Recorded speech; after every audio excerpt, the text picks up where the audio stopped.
What would you say women want, or American women want, when they read erotica? That's a really great question, because I think that most women, and I'm American, I've done some traveling, but I can really only speak for the culture I'm most familiar with. I think most American women have this internal conflict that maybe is some of what creates a lot of, internal excitement as well. But there's this internal conflict of, on one hand, really feeling excited and turned on about kind of like the fairy tale or like Romeo inspired love story or romance story, where ultimately at the end there's kind of a happily ever after.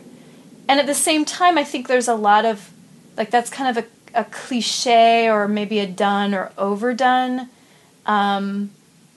storyline. Like, that in itself is no longer exciting to American women, but at the same time, I think there's, it does hold some desire. Women hold some desire for that kind of Prince Charming, Romeo type of inspired, like, love story. But I think also most women have this shadow side, and you could almost look at the shadow in erotica as a lover. Like a man who touches me when I'm asleep, a man who secretly watches me as I shower. I can't quite place him. I never get a good look at his face, but I know he's there. And if I don't please him, the sex scene is still not good enough. So there's this sense of like, almost like diving sexually into the like a male, that kind of dominating male figure that doesn't quite have a face.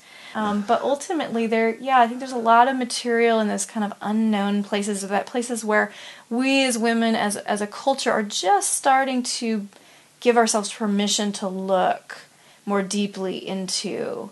But at the same time, I think a lot of us still have those kind of taught desires of, or culturally acceptable desires of, that kind of Romeo, Prince Charming thing. So, there's really both of those, the shadow and the Prince Charming.